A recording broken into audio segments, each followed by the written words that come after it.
थोड़ा सा ब्रेक लग गया था, सॉरी। यहाँ हम लोग एंड किए थे, एंड नहीं किए थे, बीच में हमारा रुक गया था, इसलिए 20 कॉमन ले लेंगे। √3 - 1 लिखें तो h क्या हो गया 20 √3 - 1। और किसको माने थे h, मीनार की ऊंचाई। यहाँ लिखें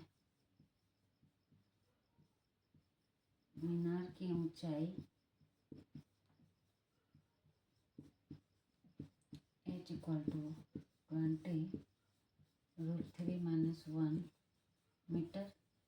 आंसर यही चाहिए था।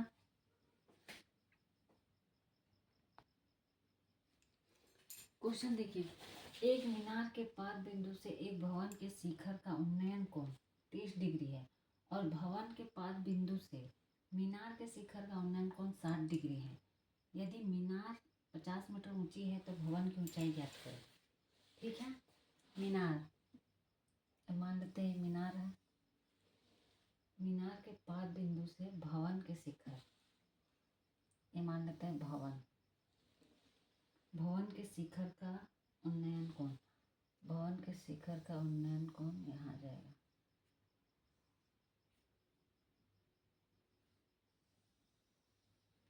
ये मिला देते हैं हम लोग, कहाँ मिल रहा है, इसको मिटा देते हैं।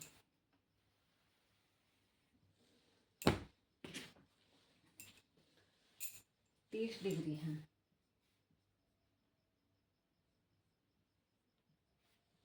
और भवन के पाद बिंदु से, भवन के पाद बिंदु से मीनार, ये मीनार है, मीनार के शिखर का उन्नयन कोण और ये हो जाएगा 60 डिग्री।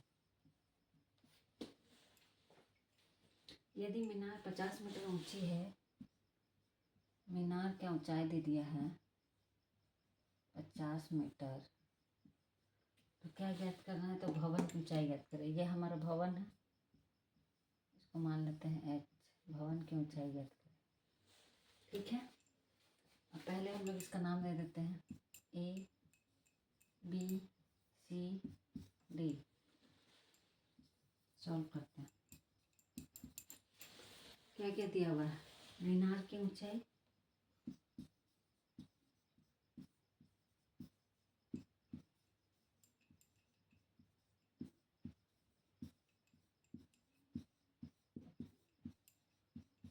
मीनार की ऊंचाई 50 मीटर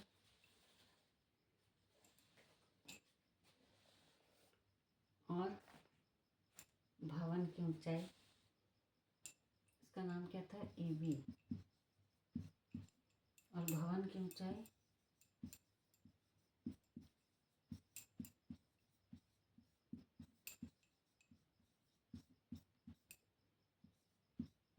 CD बराबर क्या मान लिए हैं H। लिख सकते हैं, पहले हम लोग मीनार को जा दिया होता एंगल 60 डिग्री, tan 60 डिग्री से रिलेशन फाइंड करते हैं।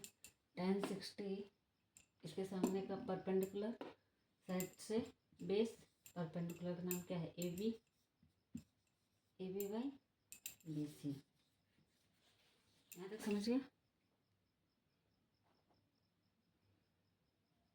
यदि होता tan 60 का वैल्यू क्या होता है √3 AB का मतलब मीनार की ऊंचाई बाई BC।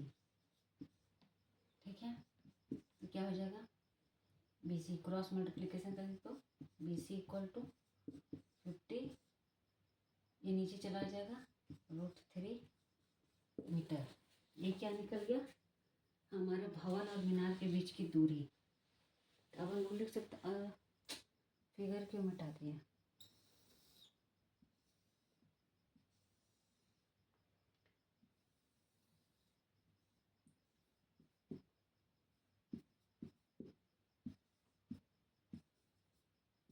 CD ये 50 दिया हुआ था,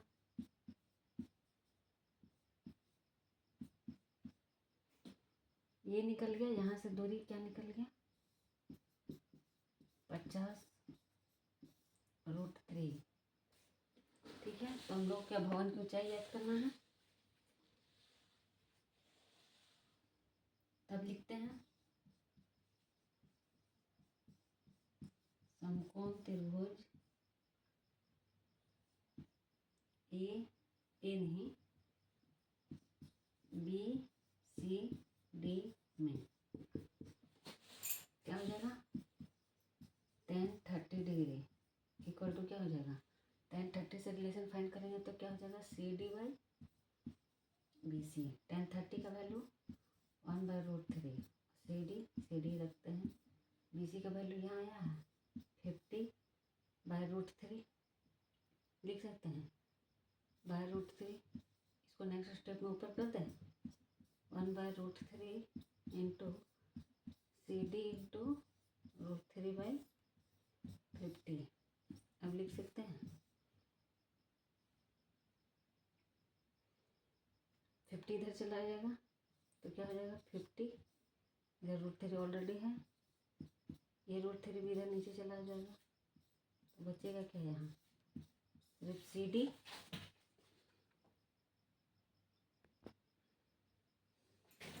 अब लिख सकते हैं C D is equal to 50/√3 into √3 only 3, यहाँ लिख सकते हैं। अब इसको डिवाइड करिए, C D is equal to 3 ऐसे यहाँ डिवाइड करेंगे तो क्या हो जाएगा,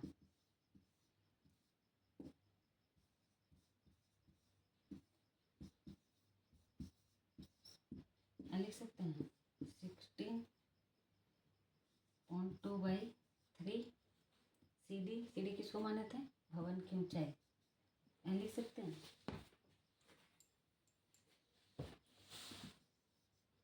अतः भवन की ऊंचाई सी डी बराबर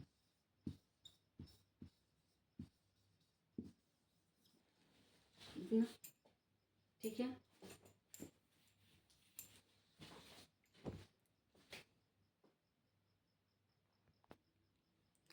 देखिए हमारा क्वेश्चन दिया हुआ है 1.5 मीटर लंबा एक प्रेक्षक एक चिमनी से 28.5 मीटर की दूरी पर है, उसकी आंखों से चिमनी की शिखर का उन्नयन कोण 45 डिग्री है। चिमनी की ऊंचाई ज्ञात करें। इतना मीटर लंबा एक प्रेक्षक मतलब देखने वाला, जो देखने वाला है, कोई इंसान है यहाँ से देख रहा है, उसका आँख यहाँ है, इसका पैर यहाँ है, इसका लंबाई कितना है 1.5 मीटर, चिमनी से 28.5 मीटर की दूरी पर है और यहाँ एक चिमनी है, यहाँ से यहाँ की दूरी है 28.5 मीटर।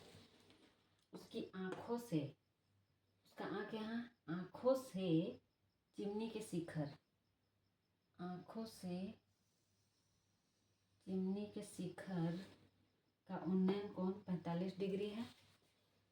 तो यहाँ ये लाइन,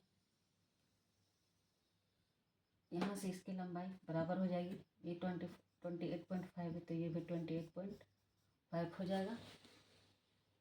तो उन्नयन कोण कितना बन रहा है 45 डिग्री। तो क्या हो जाएगा, चिमनी की ऊंचाई ज्ञात करें। ये प्रेक्षक है और ये क्या है, ये है चिमनी, चिमनी की ऊंचाई ज्ञात करना है। हम लोग क्या करें, नाम दे देते हैं इसका ए बी सी डी और यहाँ एक पॉइंट ई। देखिए ये 28.5 है, ये 28.5 है तो ये भी 28.5 होगा, ये 1.5 है तो यहाँ भी, यहाँ से यहाँ का दूरी भी हो जाएगा 1.5 मीटर। तो यहाँ से यहाँ का दूरी ज्ञात करना है हम लोग को, यहाँ से यहाँ का दूरी ज्ञात करना है, ठीक है। तो हम लोग लिख लेते हैं क्या क्या दिया हुआ है। प्रेक्षक की लंबाई क्या दिया हुआ है 1.5 मीटर।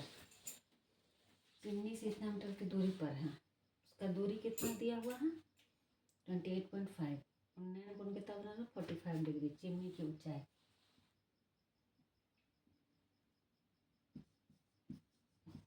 चिमनी की ऊंचाई क्या है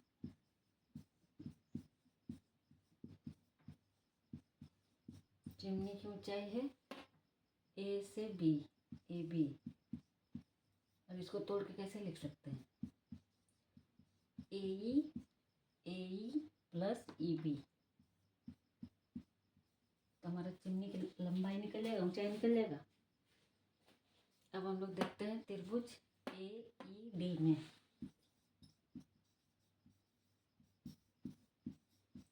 समकोण त्रिभुज ए ई डी में क्या दिया हुआ ई डी में 1045 से रिलेशन फाइंड करें।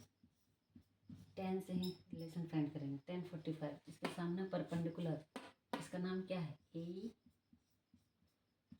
ए क्या है बेस डी 1045 का वैल्यू 1। ए कितना है एच मान लेते हैं और नीचे डी कितना है 28.5।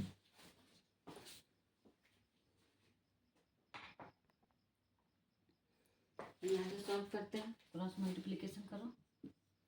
एच 28.5 को 1 से मल्टीप्लाई करेंगे तो 28.5 मीटर। ये एच क्या आया ये आया।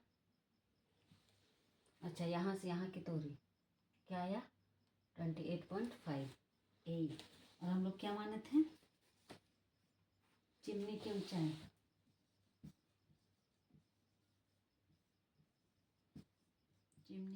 उसका नाम क्या दिए थे चिमनी की ऊंचाई टोटल था ए बी और इसको तोड़ के कैसे लिखे थे ए प्लस ई बी। ए मतलब एच निकल गया 28.5 प्लस ई बी कितना दिया है 1.5। जोड़ेंगे तो क्या आ जाएगा 0.03। यहाँ क्या आ जाएगा टोटल 30 मीटर। क्या हो जाएगा ये हो जाएगा हमारा आंसर। ये हो गया चिमनी की ऊंचाई 30 मीटर।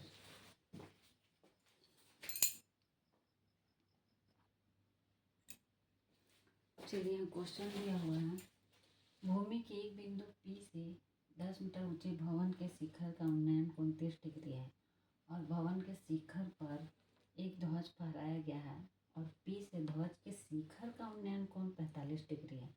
तो ध्वज की लंबाई और बिंदु P से भवन की दूरी ज्ञात करें। भूमि के एक बिंदु से माना कि ये एक बिंदु है, बिंदु P से एक 10 मीटर ऊंचे भवन के शिखर का उन्नयन कोण 10 मीटर ऊंचा भवन, ये है 10 मीटर ऊंचा भवन के शिखर का उन्नयन कोण। इसके शिखर का उन्नयन कोण दिया हुआ है 30 डिग्री। भवन के शिखर पर एक ध्वज फहराया गया है। भवन के शिखर एक ध्वज फहराया गया है। ये है हमारा ध्वज। ध्वज के शिखर P से ध्वज के शिखर का उन्नयन कोण P से ध्वज के शिखर का उन्नयन कोण मतलब यहाँ से यहाँ उन्नयन कोण कितना बन रहा 45 डिग्री। तो ध्वज की लंबाई मतलब इसकी लंबाई और बिंदु P से भवन की दूरी, भवन ये है और P बिंदु है तो इसकी दूरी, ये दूरी हमें ज्ञात करनी है। इसको इसको नाम देते हैं, पी दे दिया नाम, ए बी ए सी। दिया क्या क्या है लिख लेते हैं।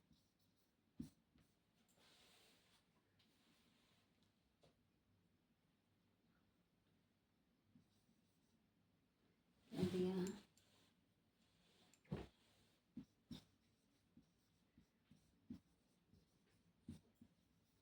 दिया है भवन की ऊंचाई 10 मीटर।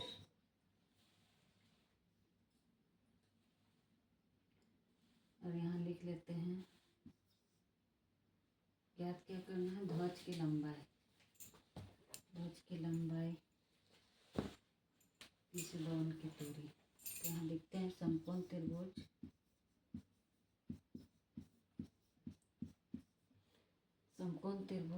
ए पी सी में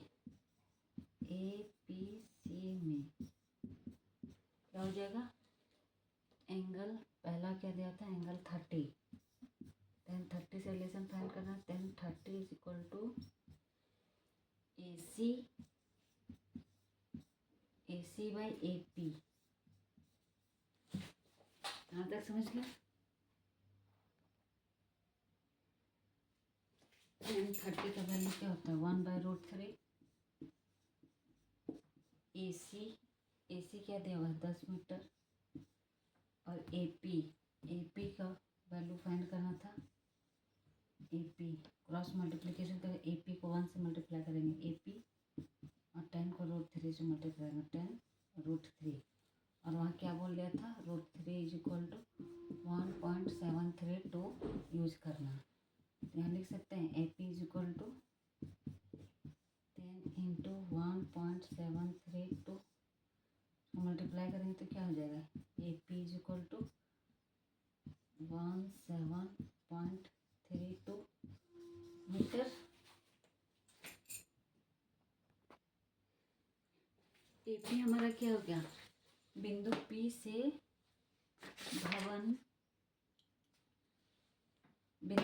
भवन की दूरी हो गया AP 17.32 मीटर। और क्या निकालना था, ध्वज की लंबाई मतलब BC। अब हम लोग लिखे समकोण त्रिभुज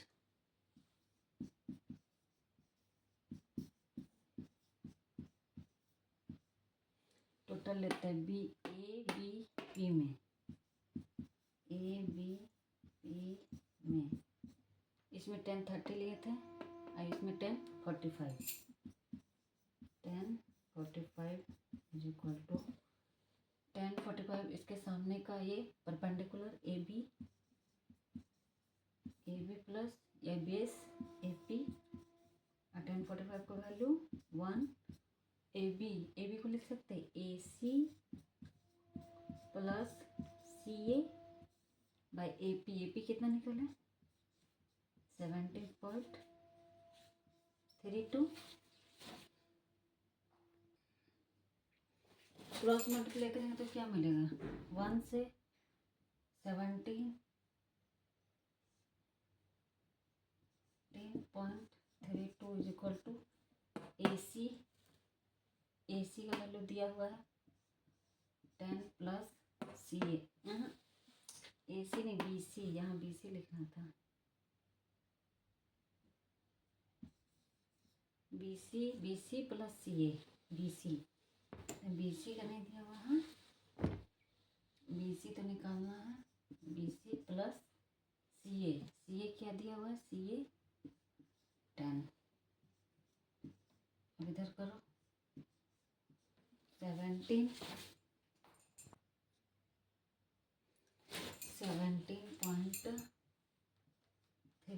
BC को इधर ले लेते हैं, प्लस 10 को इधर ले आते हैं, -10 इज इक्वल टू BC। ये क्या हो जाएगा, 7.32। ये क्या आ गया BC। और BC क्या है, मीनार की ऊंचाई नहीं, क्या दिया हुआ था ध्वज की लंबाई अतः लिख सकते हैं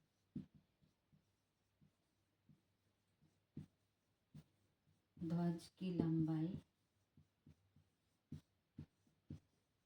BC बराबर 7.32 मीटर।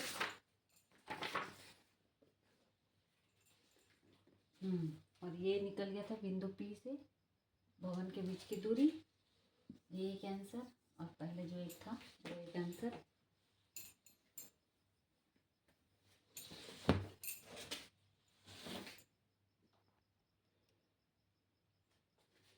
तो आज का क्लास यही एंड करते हैं।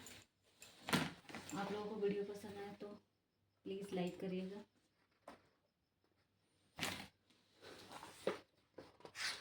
और कल हम लोग नए चैप्टर को देखेंगे। तो आज के लिए गुड नाइट, शुभ रात्रि सभी को।